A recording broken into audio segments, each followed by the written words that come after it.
In 2023, the Diocese of Hereford was holding a year of prayer. As part of this, the education team led a research project that explored children's prayer experiences in 6 of its Church of England primary schools. This was partly funded by the Growing Faith Foundation. The schools were picked to represent different types of school across the diocese, but in the main they were small village schools.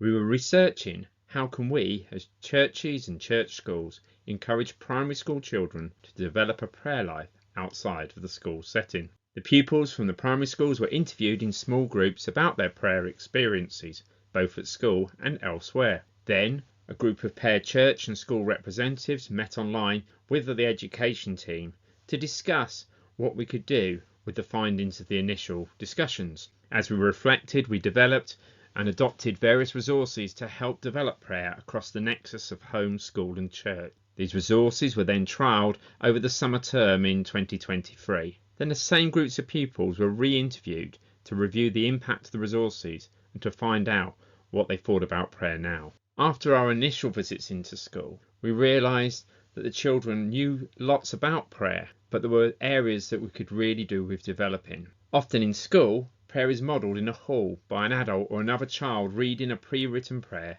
before encouraging everyone else to add their amen. But where this happens is a crowded hall filled with distractions and often cold and hard. Whereas the children told us that they prefer quiet and comfortable and distraction-free space so that they can pray or reflect easily. Very few of the children understood that Christian prayer is a conversation or were even aware of different ways or styles to pray. They had a very limited experience of prayer apart from school. Very few had prayed ever in church other than for a school service. We discussed the language of prayer or the language of reflection as different schools, to suit their different contexts, had adapted which words they used. We found that the children did seek out times to reflect or to pray, but this tended to be on their own or with pets rather than their family. They also found that prayer helped them when grieving the loss of pets or people. All of the schools were given the resources to try in their own ways. The first was the Prayer Experiment Notebook by Miranda Freefall Holmes. Then prayer journals were given to the schools too.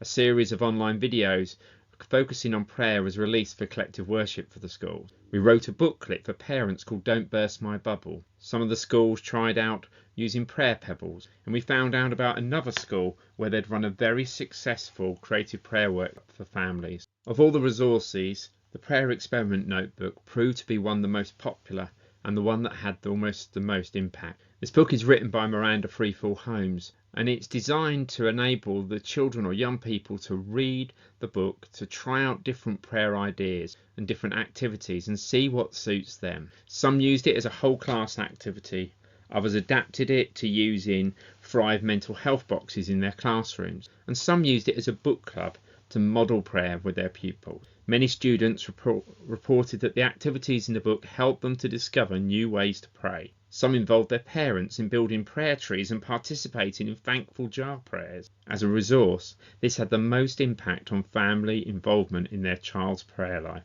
In our initial discussions, one child suggested that we could have notebooks to write our prayers in. So we trialled using blank notebooks as prayer journals with the children. They used them in their own way, some recording the prayer experiments and ranking the activities from there. Others used it as a daily journal, seeking what to be thankful or what needed help from their day. Some wrote poems and drew images to help them pray or reflect. What was most important was the freedom to use the journal in a way that suited them and to know it was just for them personally. Most pupils used the journals and also wanted to continue using them beyond the prayer project. One of our schools ran a prayer book club using the experiment notebook and the prayer journals as a combined strategy with the support of a member of staff and a local governor. This really helped the children to journey through a voyage of discovery for prayer as they tried things out and took them home and experimented and discovered what they liked about prayer. Another part of our exploration was thinking about how to make prayer spaces for children.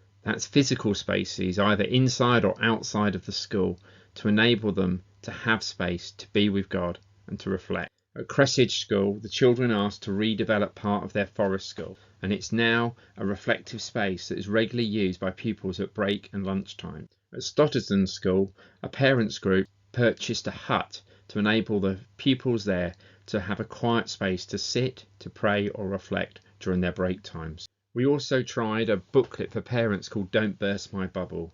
This was based on some ideas from the pupils at Stottiston, where in their worship they talk about going into their own reflective bubble and try not to distract or burst other people's bubble. This booklet contained lots of ideas for families to try at home, including a simple exam in prayer and other creative methods too. However, where schools had given these out, we found they didn't effectively support the families to pray or reflect more at home. The children commented that they might have been briefly looked at, but the families really hadn't used them. Yet the same families had engaged in the prayer experiment, as it was the children's excitement that inspired them to pray together. We learned our lesson, that providing a resource to parents is only effective when the children are engaged by it first. Over the project, we found that when given enough support to explore prayer, children would discover there is more to prayer than listening to someone else reading a prayer. They discovered that they enjoyed prayer. They made more time and space for it at home, often creating their own space. Providing physical space, inside and outside, is crucial to developing children's spirituality.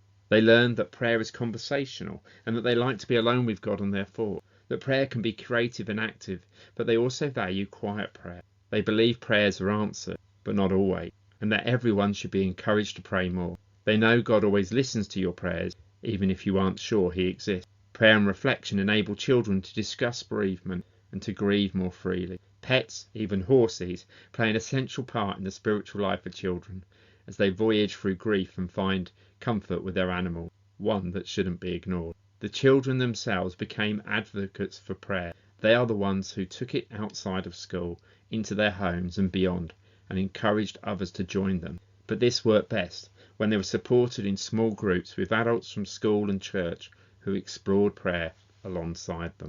As a follow-up to this project, we're going to share this with other schools and churches across the diocese and beyond. The idea that they could run a prayer book club for a few weeks in a school to work with a select group of pupils to see if they can inspire them to pray and become advocates for prayer within the school too.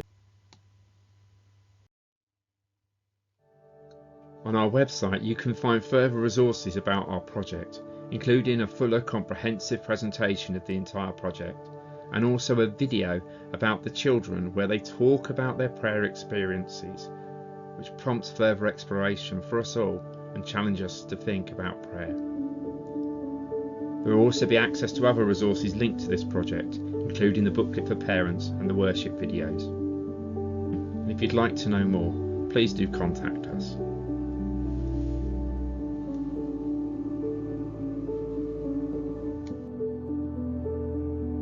We have some questions for further reflection for those who would like to consider them.